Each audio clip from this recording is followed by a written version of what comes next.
بسم الله والحمد لله والصلاة والسلام على رسول الله. أيها الأخوة الكرام، السلام عليكم ورحمة الله. شيوخ هذا المسجد المبارك جزاهم الله خيرا، رفع الله قدرهم.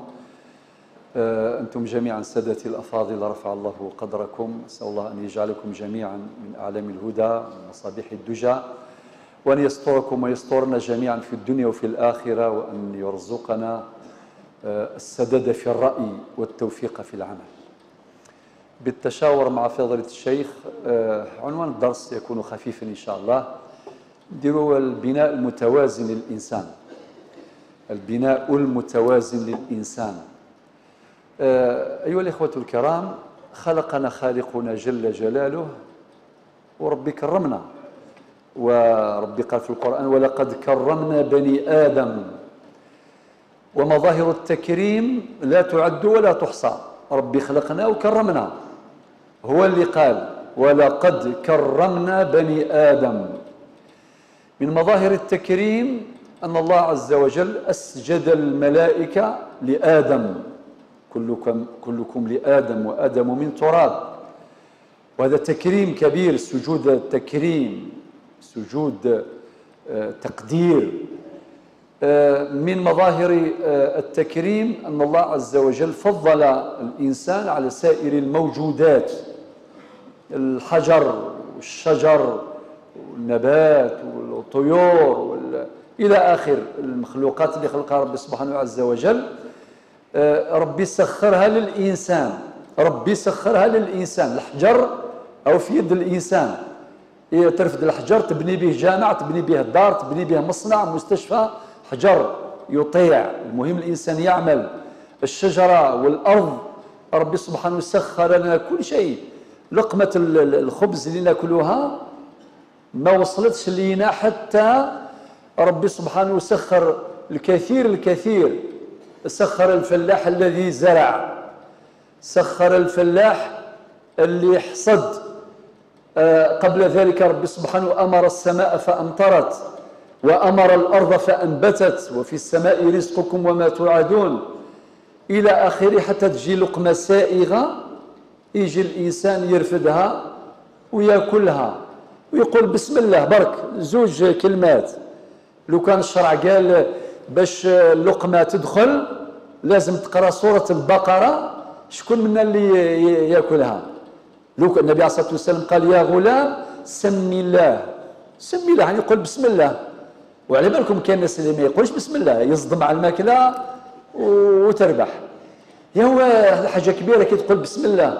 بسم الله الذي سخر الفلاح اللي زرع، بسم الله الذي سخر الارض السماء التي امطرت والارض التي انبتت الى اخره. كل هذا الخير باش يوصل لنا لقمه، وماشي تقرا سوره البقره. قل بسم الله برك، وكي تشبع قول زوج كلمات الحمد لله. لذلك يا إخواني الكرام، أحيانا نحتاج إلى أن يذكر بعضنا بعضا بالنعم المألوفة. لو كان واحد مثلا يعني يدير كالشركة ويربح 5 ملاير، يعني حاجة طارئة، يفرح. هذه النعم الجديدة نعرفوها عموما، ولكن وين ننساو بزاف النعم المألوفة. درك مثلا جينا كاع على رجلينا للمسجد، هذه نعمة عظيمة جدا. واحد باش يمشي على رجليه يا حسرة، نعمة كبيرة بزاف. ولكن مادام والفناها ولات نورمال، شغل من بعد رفد روحك وروح تمشي. هاو رجلين هذو حاجة كبيرة. اللي بغى يعرف قيمة الرجلين يشوف اللي ما عندوش، اللي بقى مسكين السنوات ويمشي بالكرسي المتحرك، واللي يعرف قيمة البصر اللي يشوف اللي ما عندوش البصر إلى آخره. لذلك نعم كثيرة مألوفة بعض الناس غفلوا عليها. وربي قال في سورة الأعراف الآية 205: ولا تكن من الغافلين. لذلك وقال في آية أخرى: وإن تعدوا نعمة الله لا تحصوها. وإذا كان الإنسان يرفل في نعيم سابغ ولكنه يكون غافلا عن المنعم، هنا الإشكال، هنا الخلل.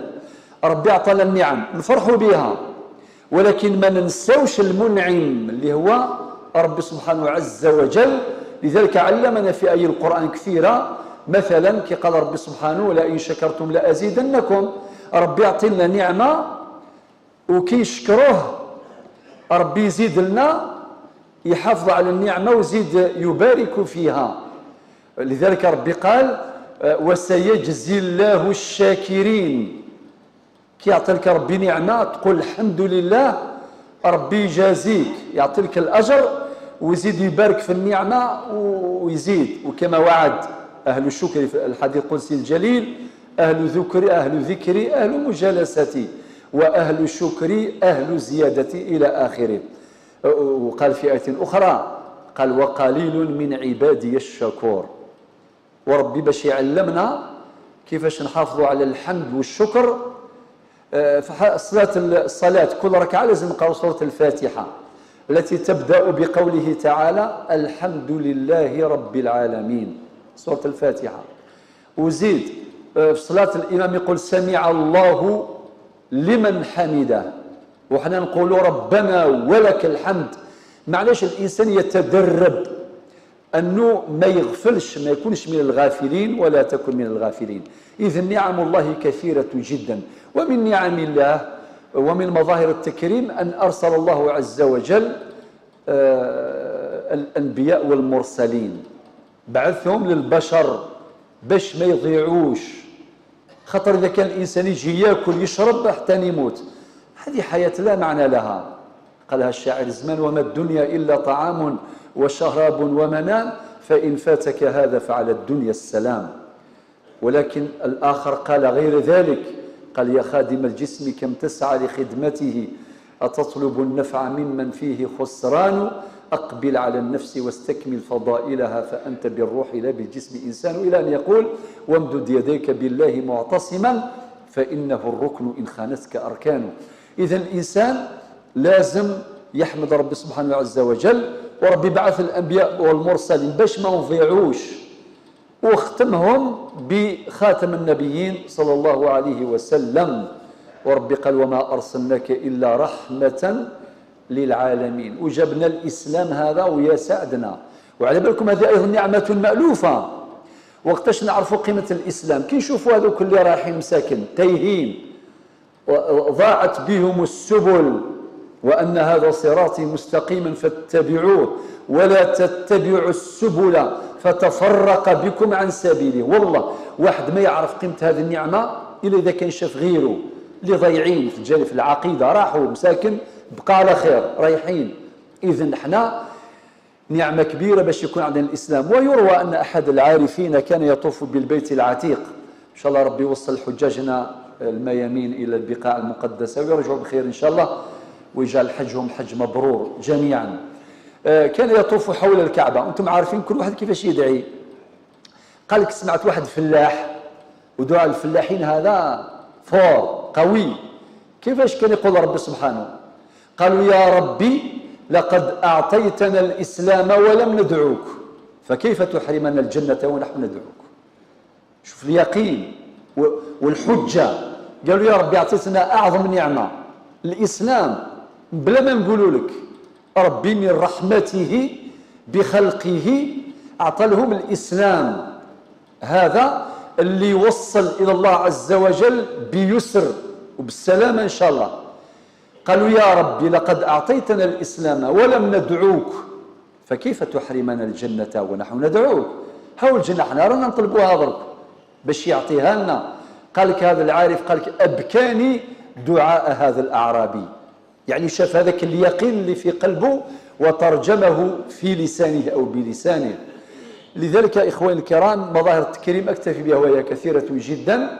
وربي قال كما في سورة المائدة اليوم يئس الذين كفروا من دينكم فلا تخشوهم واخشون اليوم أكملت لكم دينكم وأتممت عليكم نعمتي. ربي اسمه نعمة، وأتممت عليكم نعمتي. من بعد قال ورضيت لكم الإسلام دينا. إذن يا ربي الحمد لله اللي جعلنا مسلمين. وربي قال يا أيها الذين آمنوا اتقوا الله حق تقاته ولا تموتن إلا وأنتم مسلمون. بعد المقدمة نروح مباشرة إلى البناء المتوازن لهذا الإنسان. على بالكم يا جماعة الخير، بناء العمران أيسر من بناء الإنسان. واحد باش يبني باطمة تحتاج إلى جهد كبير، ولكن بناء الإنسان واعر بزاف. لازم بزاف يتعاونوا باش يبنيوا الإنسان المتوازن. نبدأ بالعائلة نتاعو، بالأسرة، باباه ويماه، الأسرة نتاعو. وهذا الأسرة ربي قال يوصيكم الله في أولادكم. التربية ماشي ياكل يشرب وتلبية الحاجيات اللي يحتاجها الطفل. واش يحتاج الطفل؟ ياكل، يشرب، يحتاج القلم، يحتاج الورقة، يحتاج كذا، يحتاج تفليكسيلو. درك حتى فليكسي دخل في الاحتياجات. ولكن هذه كلها لا تكفي، لا تجزي. المطلوب هي المرافقة التربوية، لأن هذا الإنسان صعيب بزاف، وخاصة في هذا الزمان. درك الناس اللي مجربين يقول لك زمان التربية سهلة. علاه؟ خاطر الدنيا كاع لاباس عموما، ولكن درك والله غير واعر. يقدر يكون طفل قدامك بينك وبينه 50 سنتيم، اهدر ولا ريح، اهدر ولا ريح، ويكون مكونكتي بهذاك الهاتف النقال، الهاتف نتاعو، الهاتف الذكي في تدمير القيم والاخلاق، طبعا بالاستعمال السيء. لان الوسائل كما يقول العلماء لا حكم لها، الاحكام الشرعيه تتعلق بالمقاصد، اما الوسائل فلا حكم لها، هي وسائل. المقصود هنا هو الاستعمال السيء، يعني واحد كي يستخدم الوسائل التكنولوجية في الدمار لا في العمار، في الهدم لا في البناء. هذا هو المقصود، هذا هو المراد. لذلك حبيت نقول أن المدمرات الآن كثيرة جدا. متى يبلغ البنيان يوما تمامه إذا كنت تبنيه وغيرك يهدمه. بكري اللي يبنيو كثر، المهدمات المدمرات قليلة، أما الآن العكس تماما. لذلك العملية التربوية صعبة ومعقدة، كل الناس يشهدون بذلك، الأولياء والإخوة والأخوات اللي راهم في أسرة التربية والتعليم، أئمة المساجد، المربون، كل الجميع يشهد بأن المرافقة التربوية صعبة جدا. لذلك لا بد من مرافقة ذكية تستوعب هذه العقول الجديدة والسيكولوجيا الجديدة للصغار، وكذلك تأخذ في الحسبان هذه المدمرات التي تدمر بذكاء كبير. طيب، إذن قلت لكم إخواني الكرام أن هذا الإنسان باش تبنيه صعيب، تبني عمارة باطمة أسهل من بناء الإنسان. الآن كيف يتحقق هذا البناء المتوازن؟ بجملة أمور. الأمر الأول هو البناء العقدي الإيماني. معنى لازم بنادم، راجل ولا امرأة، طفل ولا طفلة، لازم يكون عنده قلبه مربوط بربي مباشرة. لازم، هذه مهمة جدا. لأن البناء إذا كان غفل هذا الجانب الحيوي في الإنسان أكيد يفقد التوازن نتاعو يقينا، بيقين. هذا الأمر مجرب ومعروف ولا يحتاج إلى استدلال، لأنه معروف الجانب الإيماني. لذلك ربي سبحانه يقول يا أيها الذين آمنوا آمنوا بالله ورسوله. أمر العقيدة معروف، واحد كي يعرف ربي يساعده. أما إذا كان الإنسان يعرف كل شيء وما يعرفش ربي، واش يعرف؟ ممكن تلقى إنسان يعرف يقرأ ما شاء الله، ولكن ربي ما يعرفوش، كارثة. واش نديروا بهذا الإنسان؟ هذا مسكين، هذا مسكين. علاه؟ خاطر ما يعرفش ربي ما يعرفوش، مشكلة كبيرة جدا. لذلك هذه المسألة يساعدوا عليها، يتعاونوا الناس. نبدأ بالأسرة وبعدين نروح للتعليم، المسجد إلى آخره. ربي سبحانه، ربي كي يعرفوا ربي الحمد لله العنصر الأساس في تحقيق هذا التوازن متحقق متوفر. لذلك أمر العقيدة أمر مهم، لا بد أن نتعاون جميعا على ترسيخ العقيدة في قلوب خاصة الصغار باش ينشأوا عليها، يعرفوا ربي سبحانه. وقد قال الإمام ابن عطاء الله صاحب الحكم، قال: من وجد الله فماذا فقد. اللي لقى ربي ما راح له ولا شيء.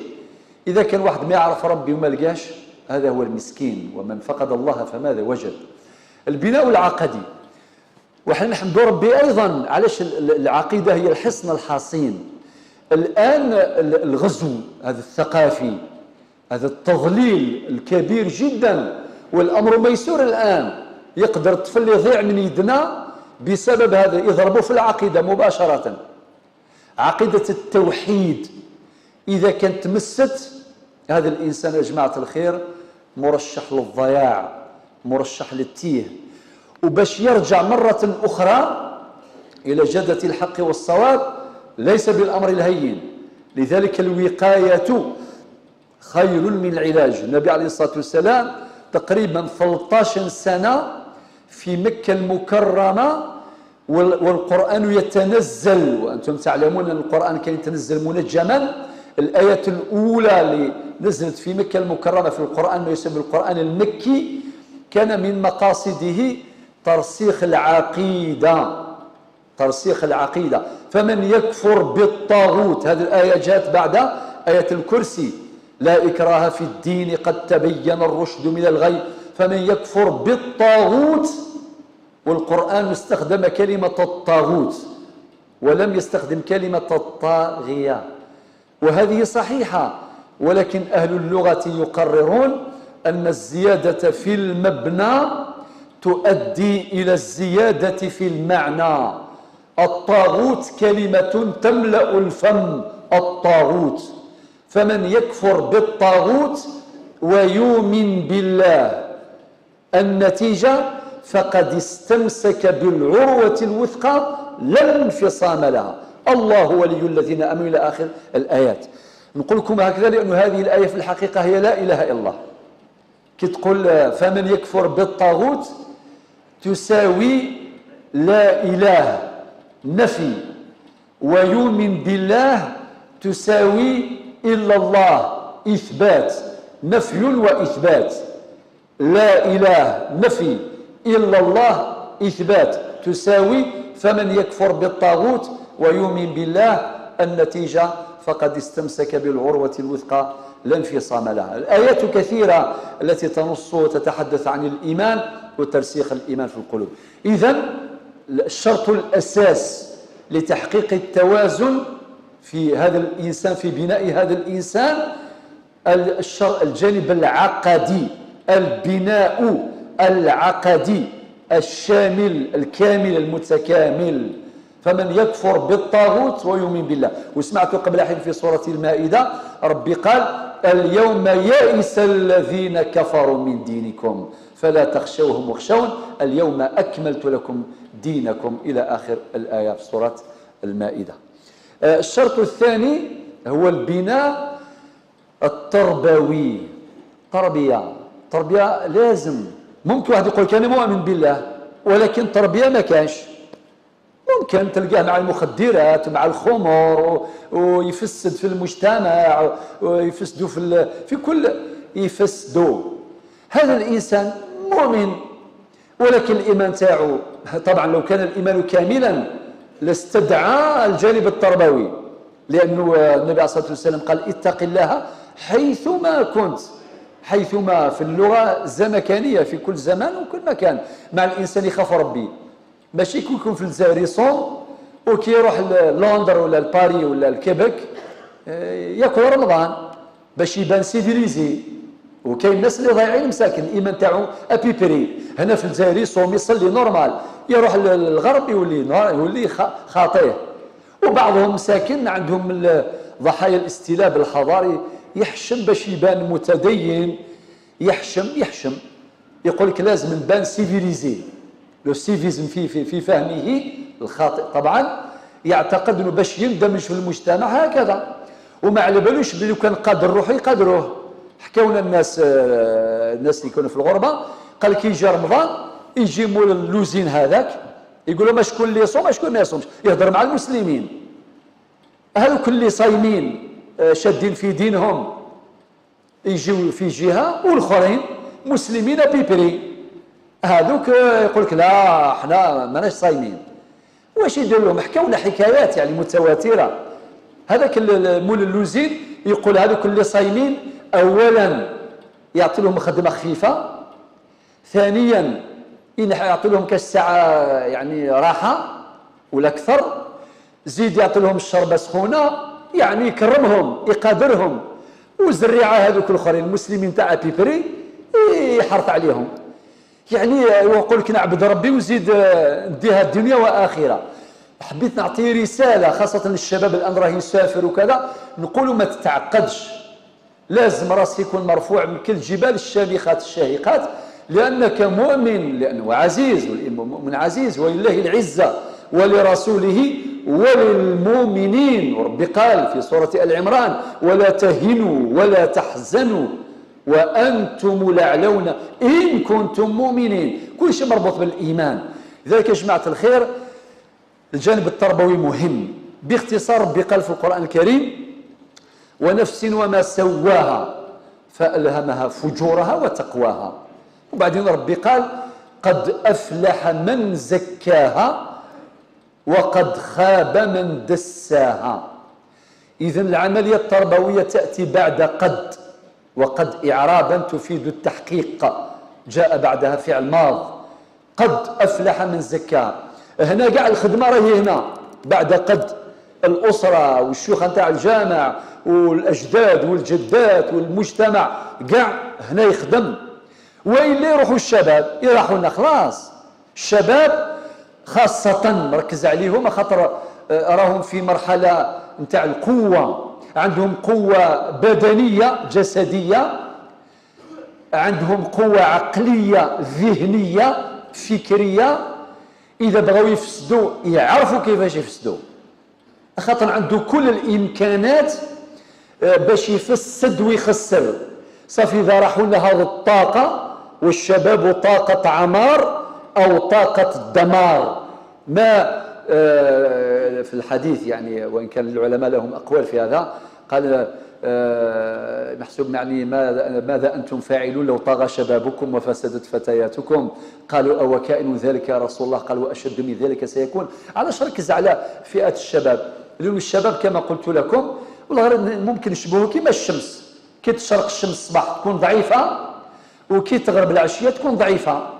وقتاش تكون قوية في أوج عطائها، وقتاش تكون قوية الشمس كي تكون في وسط النهار، كي تكون في وسط النهار تكون قوية. وكذلك الإنسان كي كان صغير ضعيف، كي يكبر يولي ضعيف، يكون قوي في مرحلة الشباب. مرحلة صعبة جدا جدا فعلا، تحتاج إلى عمل قوي وعمل علمي ذكي من أجل توجيه طاقات الشباب إلى الخير. وإلا تعرفوا شبابنا البحر والفساد وطوموبيلات والحوادث، حوادث المرور اللي راهي الدمار، ولينا خايفين كاع من الطريق. اللي يدخل الطريق لازم يقول لا إله إلا الله محمد رسول الله، ولا لا كيما رانا كاع خايفين مليح. علاش ولا الطريق هكذا؟ صافي الله يرحم الزمان اللي كنا نمشيو على الحمير على البغال نورمال، تمشي تروح البيرة على رجليك ولا على البغلة الحمد لله، وانت رايح وانت منسجم مع الكون هذا. الان لا، ربي عطانا الخير الله يبارك، سيارات وطوموبيل كل شيء كاين، ولكن حياتنا ولات محزنه. شحال من الاسر اللي فقدوا اموات راحوا لهم. ولازم الناس تعرف الحكم الشرعي. هو الحكم الشرعي اللي يقتل الاخر ما يعطيلوش 10 كاجوات نتاع البطاطا وشويه زروديه و10 ملايين، لا هو الديه الشرعيه كبيره جدا. ربي قالها في سوره النساء في الايه 92 ودية مسلمة إلى أن يصدقوا. وطبعا باش نعرفوا أكثر من 2 ملاير، والإنسان ما نقدروش نقوموه، ما نقدروش كي يقول هكذا، ماشي السومة ماشي السعر نتاع بنادم، ولكن باش الإنسان على العقل يعرف ماذا ينتظره، وباش كل إنسان يتفكر أنه لازم يحترم قانون المرور، لازم يحترم قانون الشريعة، أحكام الشريعة الإسلامية. ثم جعلناك كما في سورة الجاثية الآية 18 ثم جعلناك على شريعة من الأمر فاتبعها ولا تتبع أهواء الذين لا يعلمون. إذن هذا هو البناء. إذن إخواني هذه الآفات الاجتماعية تخوفنا، والجرائم، العنف لا فيولونس، العنف. حالها سيدي علاه ربي عطانا عقول، قال ربي في سورة الحجرات الآية 13 وجعلناكم شعوبا وقبائل لتعارفوا. ما قالش باش ديروا حروب وقرات والعنف، خاصة في الصيف الناس كي تتلاقى باش يفوتوا العطلة بالخير. إذا داروا أعراس يديروا الأعراس اللي يرضى عليها ربي ونبي. علاش ربي عطانا العرس؟ باش نفرحوا وحنا نديروا غير الهموم. ولا لماذا خويا ربي كرمنا بالعرس؟ العرس فرح نعمة. علاش حنا نستخدم النعمة في المعصية؟ يا إما نسهروا حتى ل4 تاع الصباح والطبل وكذا إلى آخره، ما يرقد حتى واحد، ولي شوفور مساكن اللي يدخلوا طريق يسوق كاميون ومسكين كان نعسان ما خليناش يرقد. هاو كي يدخل طريق ويدير حادث ويقتل الناس، شكون المذنب؟ من يتحمل المسؤولية؟ واللي المريض والناس كبار وكذا والصغار الى اخره. علاش نسهروهم؟ لماذا؟ الشرع ما قالش هكا، قال فرحوا، ولكن فرحوا في دائرة الشريعة. ندخلوا طريق ايضا لماذا هذه الحوادث المرور؟ وبعدين اذا خذينا الاحتياطات مرحبا باللي عطى الله، نقولوا قدر الله وما شاء فعل، ولكن احنا ما نسببوش في مثل هذه الامور التي تخلينا ندموا في الدنيا قبل الاخره. نسال الله العفو والعافيه. اذا البناء التربوي هذا العنصر الاساس. الثاني في تحقيق توازن الانسان او التوازن في بناء الانسان. العنصر الثالث هو البناء العلمي. البناء العلمي هذا يعني بمفهومه الواسع. ربي قال لازم قراو. ربي قال اقرا، الآية الأولى اقرا. وفرحت فضيلة الشيخ يعني فرحني كي دخلت المقصورة، يعني المدرسة القرآنية وما تؤديه من أعمال جليلة في هذا المسجد، مسجد النور المبارك، وفي المساجد المجاورة. هذا مظهر صحة في الأمة يا جماعة الخير. الشباب اللي دخلوا كاع حافظين القرآن، يعني متعة كبيرة. هكذا كان أجدادنا. القرآن خاصة كي نشوفوا في الغرب الإسلامي كانوا يقرأوا القرآن وحده بالمناسبة، ما كان معه حتى شيء. خاطر بعض الناس يقول لك علاش ما يقراوش علوم الشريعة في البداية؟ لا، غير القرآن وحده. خليه يدخل يتمكن في الصدر وبعدين خاطيك. يا أخي علماء الحديث يتحدثون عن الضبط، يقول لك الضبط ضبطان، ضبط كتاب وضبط صدر. علاه؟ لأنه يخلي اللي يعمر صدره بالقرآن يكون نظيف هكذاك طاهر ما شاء الله، وبعدين يكون مهيأ لاستقبال جميع العلوم وبلا استثناء.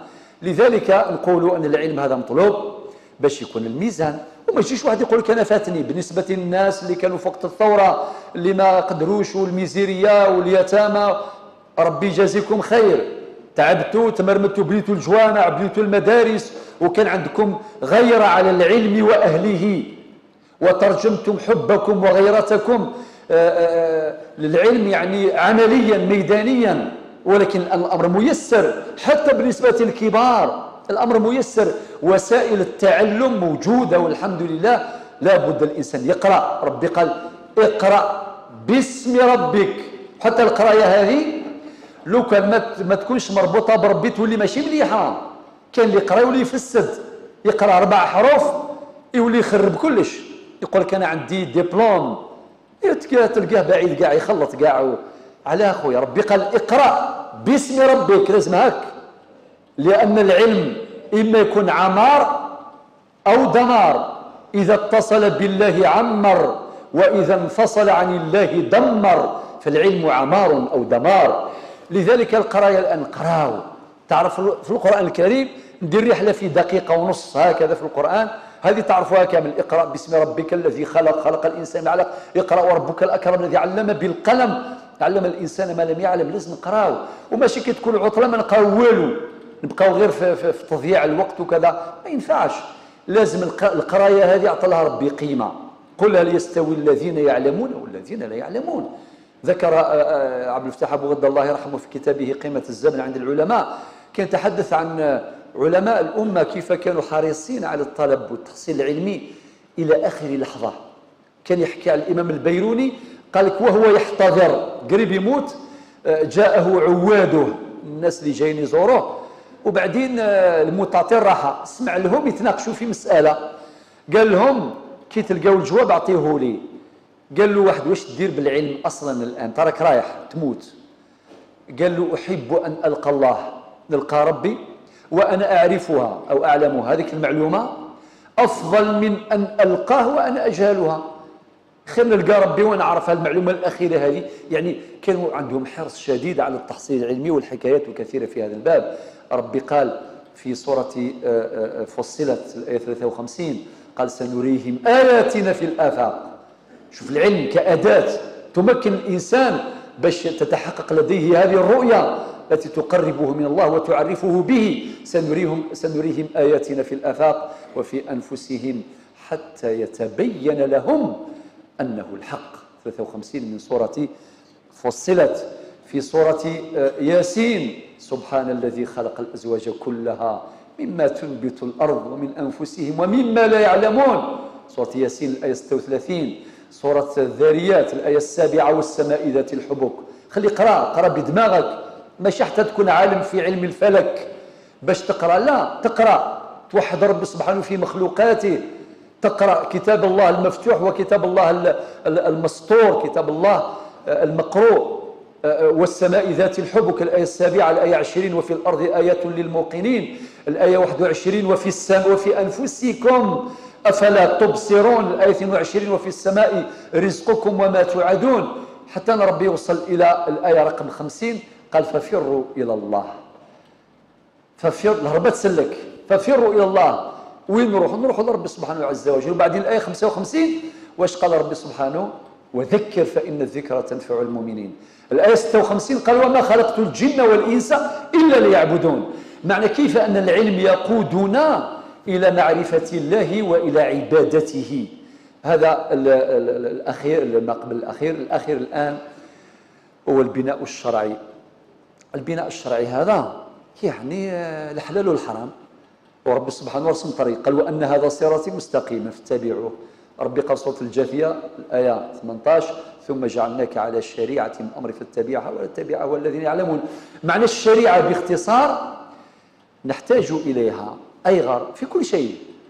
اللي بغى يدير التجارة لازم يعرف شرع ربي، ولا ما يعرفش؟ لازم يعرف شرع ربي باش ما يرتكبش الحرام، ما يديرش عقود الغرر، ما يديرش الربا، ما يديرش كاع هذوك المحرمات. لأنه في الأسواق كان عمر بن الخطاب يقول: من لا يعرف فقهنا لا يدخل أسواقنا. ماشي واحد يدير الطوموبيل داخل السوق ويكذب وما يقولش الحقيقة، لا، هذا فقه يرافقه في كل مجال وفي كل ميدان. لذلك الشريعة تضبط حركة الإنسان في جميع مناحي الحياة. فإذا كان الشريعة حاضرة مع الإنسان في كل مرة يسأل عن الحلال والحرام، اللي يجوز واللي ما يجوز، بإذن الله تعالى يتحقق توازنه ويتحقق ذلك البناء المتوازن، ويكون هذا الإنسان المتوازن مؤهلا لأداء الرسالة نتاعو في الحياة. واش دار هذا الإنسان؟